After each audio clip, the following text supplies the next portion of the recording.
Under 23 Afcon, the Pharaohs of Egypt beat Ivory Coast 2-1 in Friday's finals to win their first ever trophy in this category after hosting the competition. CAF has announced that the finals of this year's Super Cup will be shipped out of the continent to be played in Doha, Qatar. Zamalek of Egypt has vehemently turned down the idea. We shall be having Nuhu Adams on the show to talk about this stalemate. And now on to our Africa-Europe Express. After the FIFA break, we zoom into the top European leagues, which resumed hostilities over the weekend. And guess what? Africans were on the score sheet. These and more will constitute our package for today. Welcome from around the globe. This is Football Planet, and it starts right now. Host nation Egypt took an early 37-minute lead that highlighted their dominance, and then they conserved that lead till halftime. Ivory Coast came from behind 1 minute before the full-time whistle to equalize, and they were, of course, on course to stretch that game into prolongations, which, of course, they did. Now, 5 minutes into extra time, Sobi snatched the victory for Egypt. The competition was almost a stroll for Egypt, who recorded a 100% group stage, beating all three other group members, Ghana, Cameroon, and Mali. They finished the competition with the best attack, scoring 14 times, only conceding 4 goals. Mali failed to score a goal, while Zambia managed just 1 goal. In the classification match played on Friday, South Africa and Ghana shared the spoils 2-2 after regular play time, and the game was decided by the nerve-wracking shootout exercise. 6-5 in favor of South Africa, guaranteeing a spot for them in next year's Olympic Games in Tokyo.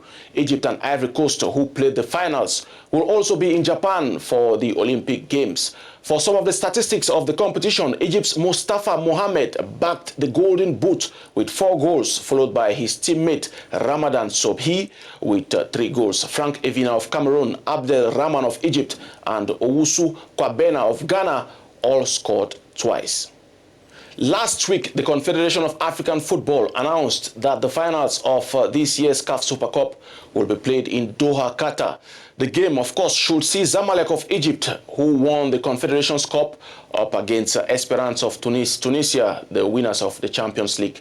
Customarily, the game will be played on a neutral ground on the continent designated by CAF. But this year, it will not be the case. Questionable innovation as Doha in the Middle East will host this year's finals just like last year. Zamalek chairman Mortada Mansour did not waste any time to vent his disappointment with CAF's decision, saying that his side will not play the match in Doha, insisting he preferred to play in his opponent's home turf. And I quote, "I will never play the Super Cup in Qatar. How can I play the Super Cup in a country that is creating havoc in the Arab region? I'm willing to play the game in Tunisia on Esperance's home pitch, but never in Qatar," Mansour told Tunisian radio station IFM, as relayed by kingfoot.com. A dicey situation for CAF, who has already struck a deal with the Qatari. Now joining me on phone is Ghana's most sought-after football analyst, Nuhu Adams, and Mahmoud Dia, an Egyptian journalist. There are clearly some political and economic ramifications of displacing an African Super Cup game to the Middle East. Egypt and other Arab nations have severe relations with Qatar, accusing them of sponsoring terrorism. And secondly, will the club supporters and other African fans be able to massively displace themselves to watch the game in Qatar? No, Adam, let's talk. Well, one thing that is helping Qatar to be able to host the CAF Super Cup to perfection is that they are very fortunate that the 2 teams involved are always North African side. Last year was Raja Casablanca as Esperance Sportive de Tunis. This year they have Esperance Sportive de Tunis, Zamalek. And we know how traveling arrangement in the Middle East is like. France in Egypt, France in Tunisia can travel easily to Qatar to go watch the game and come back. But if you bring in the sub-Sahara Africa, that's you using Kumasi Asante Kotoko as an example, it is always going to be difficult for fans to travel from Ghana to Qatar to watch Kumasi Asante Kotoko play. So I think Qatar hosting a CAF Super Cup they've been very, very fortunate that always they get the two teams playing the CAF Super Cup coming from North Africa. So that's why they've been able to host the CAF Super Cup to perfection. If not, we can't say much about a CAF Super Cup involving a sub-Saharan African because we have not seen one yet. So we can't say much about that. But for the two teams to come from North Africa, it's possible. Fans from Egypt can travel to Qatar to watch Zamalek. Fans from Tunisia, last year they did it. This year they will do it. Mahmoud Dia joins us on the line from Cairo, Egypt. Mahmoud, what are your observations concerning this situation? Murtada Mansour, president of the Zamalek, said that because Egypt and Qatar still now have some problems in terms of politics. But in my opinion, if the Super Cup stays in Qatar, Zamalek will play in Qatar. There was no problem because Zamalek will have a fine from CAF. He won't play in African championships for 2 or 3 years, which will affect the club a lot. So I think, in my opinion, Murtada Mansour is just very something. He tried to force them to change the date or change the place, but for me, I don't think this will happen. So, first option, if the Super Cup stays in Qatar, Murtada Mansour will play with Qatar and Zamalek will play in Qatar against Taraji. So this is the first one. Second one, for playing Super Cup away from Africa, I think it's not a good idea because it plays for Africa, so it's not just like the Egyptian Super Cup or Italian Super Cup or any Super Cup played outside the country, like Spain, like Italy, like Egypt, like UAE, and so on. So this is not the point. You are a continent, just a country. So Super Cup must be in your continent. Every year it changes between Egypt, Tunisia, South Africa, and so on. Every year you play in any country you want, but outside from the continent, I don't think it's a good idea. And now back to you, Nuhu Adams. What happens if Murtada Mansour, the chairman of Zamalek, sticks to his decision come February 2020?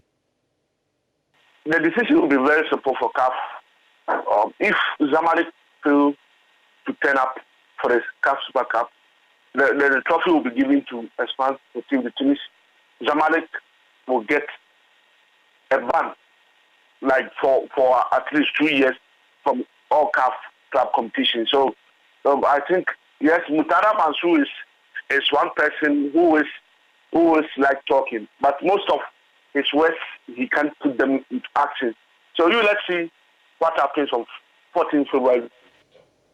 All right, always a pleasure tapping from your expertise on African football. Nuhu Adams there from Ghana and Mahmoud Dia from Cairo, Egypt.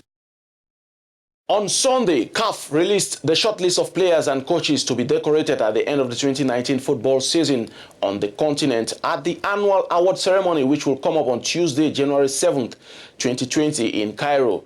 Now, together, let's go through some of the nominees. For the best player echelon, we find Andre Onana of Ajax, Cameroon, as well as Dennis Onyango of Uganda, the only 2 keepers to make the list. Salah, Mane, Aubameyang, and Mahrez are regular customers, while Thomas Partey, Idrissa Gana Gueye, Musa Marega, and Naby Keita also feature on that list. Africa-Europe Express, after being left out for the last 4 matches for title gunners, Manchester City, Algeria's Riyad Mahrez produced the decider and backed all 3 points for his side in a high-intensity clash with Chelsea. N'Golo Kante opened scoring for the visitors, while Kevin De Bruyne leveled things for Manchester City. Mahrez scored his 3rd goal of the season in 9 appearances. Liverpool needed to keep the distance they have gained at the top of the table. And once again, Sadio Mane answered present, opening scoring away at Crystal Palace with his 8th goal of the season. Ivorian striker Wilfred Zaha leveled things up 8 minutes to full time. It was the first time he scored in 13 appearances this football season for Crystal Palace, but his goal could not save all 3 points. Liverpool won the game by 2-1. In Germany, Nigeria's Anthony Ujah was on his heels when he just needed 15 minutes to raise the crowd after scoring his 2nd goal of the season in a 2-0 home win for Union Berlin over Mönchengladbach. the current leaders of the Bundesliga on Saturday. 2 goals in 10 games for the Nigerian striker. Cameroonian midfielder Pierre Koundé Malong scored twice in a thrilling 5-1 away win of Mainz at Hoffenheim. In 10 games, the vacuum cleaner has scored 2 goals and 1 assist in his first season with the German top-flight club. Over in the French League 1, South Africa's striker Lebo Motiba participated in Strasbourg's goal festival away at Amiens. That was on Saturday, as he scored his 3rd goal in 13 appearances this football season.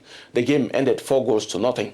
Mali's Adama Traoré got the equalizer at home for FC Metz in a 1-1 draw with Stade Reims on Saturday. It was his first goal in top flight for his club, which has been a regular dancer to the relegation song this football season. Another Malian, Khalifa Koulibaly, also saved the day for his side FC Nantes as his 31st minute goal shared the spoils away to Brest. It was his 4th goal in 14 matches with FC Nantes this season. Algeria's Islam Slimani scored and was later sent off for Monaco as the team lost 2-1 in Bordeaux on Sunday evening. The 31-year-old was on target for the 6th time this football season in 10 games played.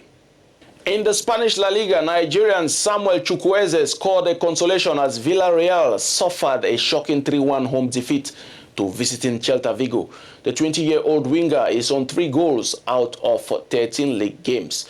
Mark you, no African scored this weekend in the Italian Serie A Championship. And with that, we've come to the end of today's show, which you can get on our website, www.africanews.com. From myself and the team, Mukolo Mususu.